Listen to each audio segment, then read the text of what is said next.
Welcome back ladies and gentleman. हम discuss कर रहे थे लोड शेडिंग और जो जब से राजा साहब आए हैं एज प्राइम मिनिस्टर तो 1500 मेगावाट जो है शॉर्टफॉल कम हुआ है और ये काफ़ी सिग्निफिकेंट है। लेट मी गो टू घुमन साहब, आपने कहा कि 28,000 जो है फर्नेस ऑयल पर डे उन्होंने गारंटी किया। इसके पैसे कहाँ से आ रहे हैं? इसके पैसे जो है वो आप ये समझें कि 2 अरब रुपए पर डे देने पड़ रहे हैं इनको, और वो आ रहा है बजट से। वो बजट से चूँकि जो सब्सिडी इन्होंने इंटर डिस्को टैरिफ में रखी हुई है उससे पैसे जा रहे हैं।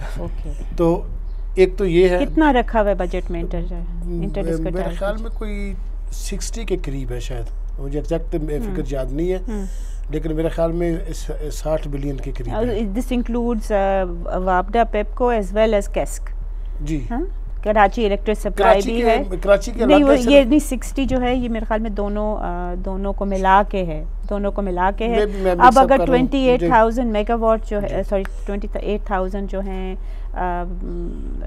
जो फर्नेस ऑयल जो सप्लाई करना है उन्होंने, तो ये कितनी कॉस्ट आपका ख्याल में हो जाएगी पर डे की? तो ये तो काफ़ी ये तो पर डे आप देख लेना, एक महीने के 60 रुपए बन जाते हैं, हर 2 अरब रुपए एक दिन के आप कर लें तो वो जो 60 अरब है वो ज़्यादा देर तो लास्ट नहीं करेगा। साथ साथ जो है वो रिकवरी भी आ रही है, रिकवरी भी जो है वो भी उन्हीं PSO को जा रही है। ओके, तो इस तरह वो मैनेज कर रहे हैं। 2-3 महीने गुजर जाएं इस तरह जी।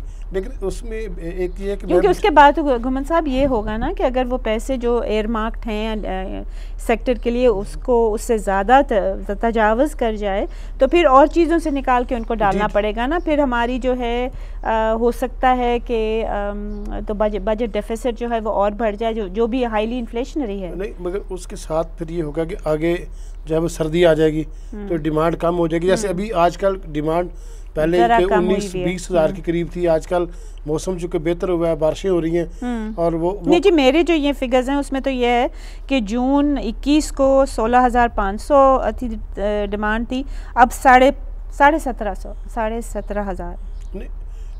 But you mean as it goes सितंबर अक्टूबर में जी। मगर ये कि उससे जनरेशन भी बढ़ गई है ना, उससे हाइडल जनरेशन भी बढ़ गई है, तो कुछ इनका जो है फर्नेस ऑयल से फ़र्क पड़ा है और कुछ हाइडल से पड़ा है। अदरवाइज IPPs का तो इशू उसी तरह ही चल रहा है।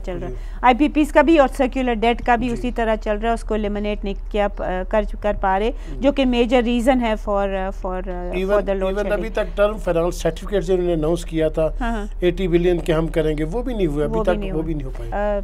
लेट मी गो टू आज़ाद साहब, आप बताइएगा कि ये जो इनका प्लान है, आपने जो कहा ना गैस मैनेजमेंट प्लान है, ये how is it an effective one, is it well thought out? क्या आपकी इसके बारे में राय है?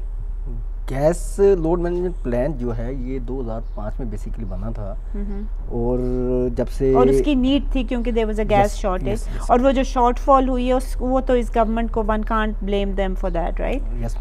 क्योंकि एक्सट्रैक्शन हो नहीं रही बलोचिस्तान की वजह से, there is a major issue, वहाँ ना एक्सप्लोरेशन कर पा रहे हैं ना extract. Am I right? Yes, आप तो बिल्कुल जा फरमा रही हैं कि मसला ये है कि एक तो बलूचिस्तान के हालात हैं, दूसरा KPK में कुछ मसाइल हैं, वहाँ भी ये मसाइल तो अपनी जगह पे हैं। दूसरा एक और इशू है, जो 18वीं तरमीम जब पास की है तो उसकी वजह से सूबों को भी कुछ अख्तियारात हासिल हो चुके हैं, जो भी कुदरती वसाइल हैं उनमें, तो उसकी वजह से भी जो पेट्रोलियम पॉलिसी 2012 आई है वो भी अभी तक इम्प्लीमेंट होने नहीं हो रही। कोई नया गैस वेल जो है पिछले 2 साल से कोई भी एक्सप्लोरेशन तो हो ही नहीं है ना।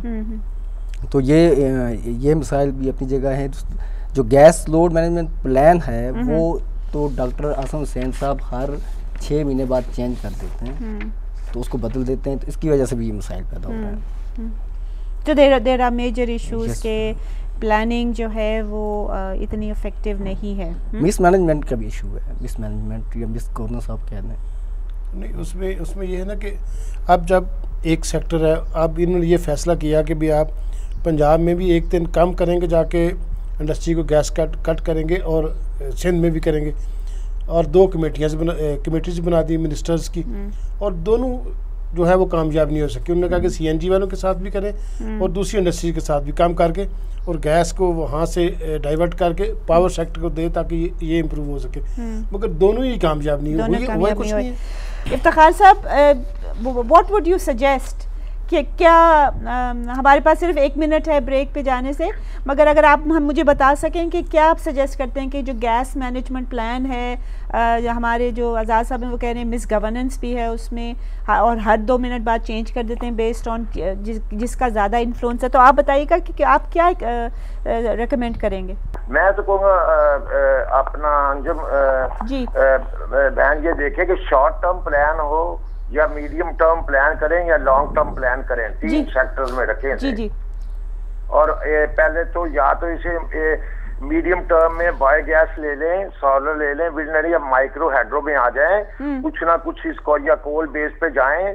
ये अपना जस्ट ये मैं इस कैलकुलेशन से बिल्कुल मुतमईन नहीं हूँ। अच्छा। तो मैं उनकी हॉर्सेस माउथ से अपने फुल हाउस में लाहौर चैम्बर में विटनेस दोज मीटिंग उन्होंने बिल्कुल हैंड्स अप कर लिए हैं। इफ्तिखार साहब, आपकी मीटिंग हुई है in the federal government? Not, मैं उनकी सारी इंडिपेंडेंट हुई है विद द मैनेजिंग डायरेक्टर सुई गैस ओवर एट सुई नॉर्दर्न। अच्छा अच्छा, टू फेस मैं वो प्रोड्यूस कर रहा हूँ, वो कहते हैं हम दफ्तर बंद करके चले जाएंगे, हमें तो अपनी मार कुटाई कर रहा है। इफ्तिखार साहब, छोटी सी ब्रेक लेते हैं, I will be right back.